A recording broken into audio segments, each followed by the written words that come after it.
so we got into the fight at the stairs when Karen comes in, and again, that was a day I think Judy did all the stuff with the pitchfork and everything. Judy did a lot of that, and it was so fun to watch them, you know, and so again, so intense, like all of seeing Andy, you know, just do it, you know. Just giving those really great performances, and all the stuff with the pitchfork was so fun. Jim posted. Did you see the video that Jim posted recently? I saw the one that he just posted of rehearsing with the firefighters.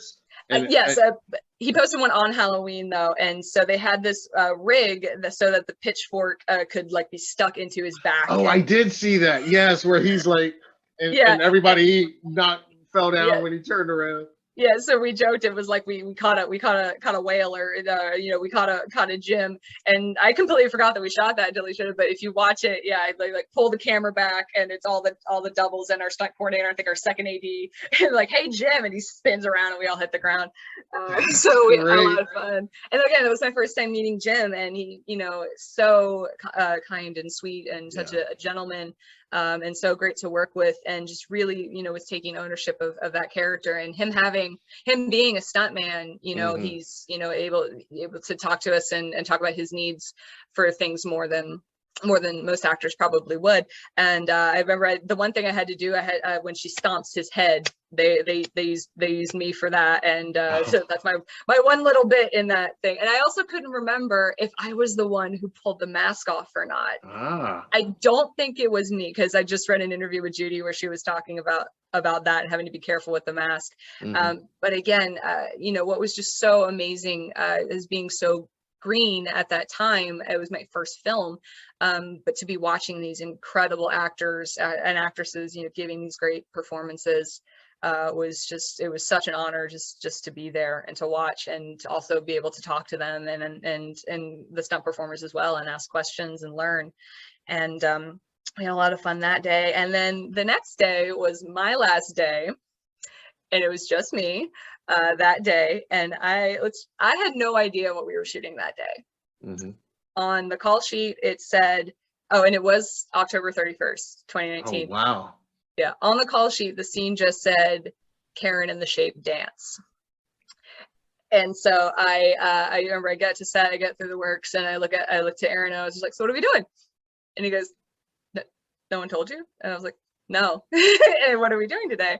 And he pulls out his phone to the previs and shows me the stabbing of Karen. And internally I was like, wait, what? I was like, wait, no, there goes my job scare. Like, no, you can't do this. Yeah. And I was heartbroken, but it was really cool. And we did. It was pretty much the last thing we shot that day, and we did shots. Both of us doing it. Obviously, her from the front. I did a couple takes from behind, and again, I was kind of in that nervous zone that, like, it didn't even register with me at that time that I was like, I'm getting killed by Michael Myers right now. Like, and like, I remember like seeing his mask and the knife and stuff and stuff. But I remember like zeroing in on like a bit of paint that was on the mask. That was like the thing I was doing to kind of center myself, and then to look back and then again see how it turned out in the movie. And I was just like, I've been killed by Michael Myers. Oh my gosh. But I was, like I said, heartbroken, and that's a secret I had to keep for a very long time, because people, were always asking that did know the series. They're like, well, there's going to be another one. Do you think you're going to work on the other one? And I'd be like, I don't know. Maybe I will, maybe I won't. Judy was really, game for all of that. And we had a lot of fun.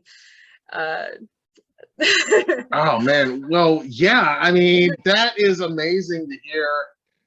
Well, let's just unpack that for a minute. Well, first of all, please.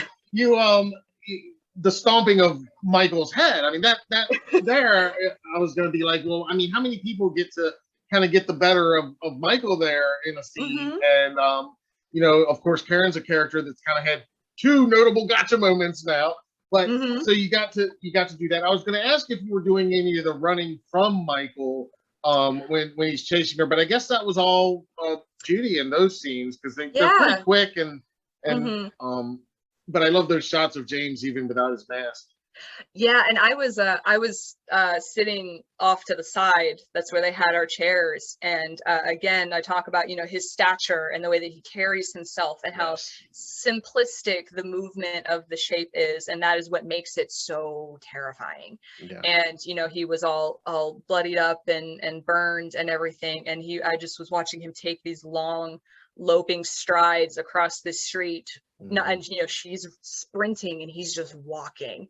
And it was really just that moment of like, this character is so intense just in his being.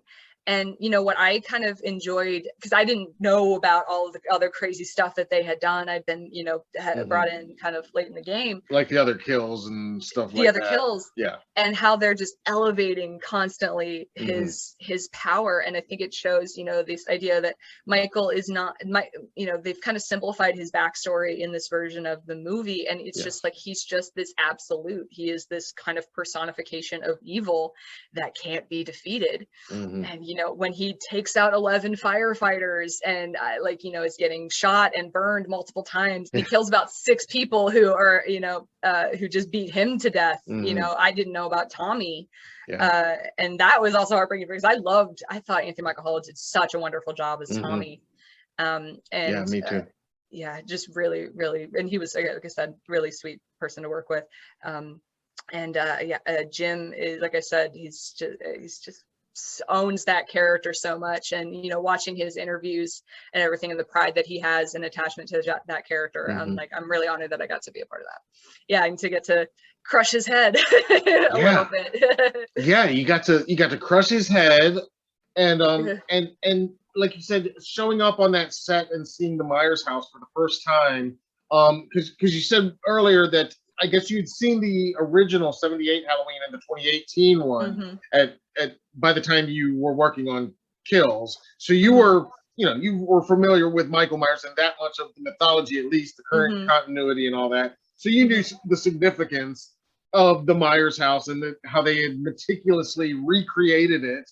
I mean, on my second viewing, I just was paying so much attention to the details and so many little details, from the flashback to the 40 years later. And so that was the first time you said you really kind of felt the magnitude of, this is really big to a lot of people, and this is going to be a mind-blowing part of the movie. For sure. And you know, I think just the iconography, the imagery of these movies of Michael, and you know, the house and the knife and just things like that are kind of just in our cultural zeitgeist. And I consider myself pretty pop culturally aware, so even if I'm not like deeply invested in a fandom, I can recognize when something is significant. And also just like figuring out you know, through how the story was being told, and you know, that they were bringing all of these characters back. I did work one day with where Kyle Richards was on set, which was kind of cool.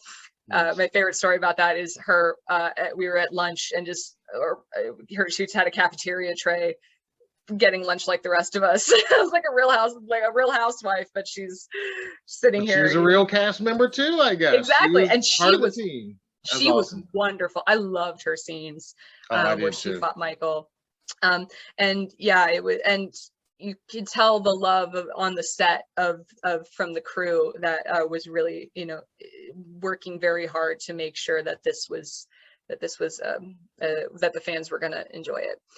For sure. Oh, I'm sure. Yeah, and I've heard that from a lot of people I've talked to, that the crew, you know, are very passionate. And going back to 2018, I talked to a lot of people about how passionate everybody in front and behind the camera, they were all there for the right reasons.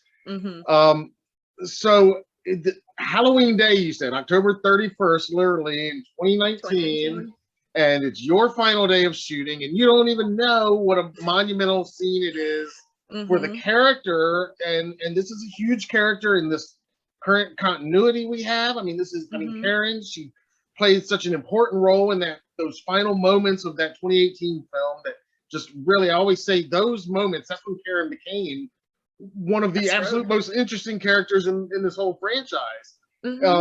She's had such an interesting journey, you know, from you know, being this very anti-Halloween and, you know, trying to rebelling against her mother. Christmas sweater. The Christmas sweater, which Yeah. I had to like remember. I was like, wait, why is she wearing a Christmas? Oh, right, because she hates Halloween. Yeah. Which, by the way, doing stunts in North Carolina in October in a sweater, exciting. Yeah. I was sweating like crazy. But to see that journey and the scenes between all of those women, these strong women, you know, warriors in their own way, who had you know, been traumatized, but you know, her realizing that something had to happen, you know, like we have to do something about this or else, you know, we're all gonna die. And you know, I loved the scene where she's was washing the blood off her hands and off of her ring and everything, and to see the journey that that character went through, and the speech that she gave with Michael's mask. Again, I was off to the side for that. Just incredible performance from her. And you know, I knew obviously that there was something significant happening that day. You know, the call sheet said, you know, locked set, no guests, no anything like that. And just due to the vagueness of the description of the scene, I knew it was something. It's like, does she have to die? Are we sure? Are we sure? Yeah, I won't go into those theories because I have personal investment in that.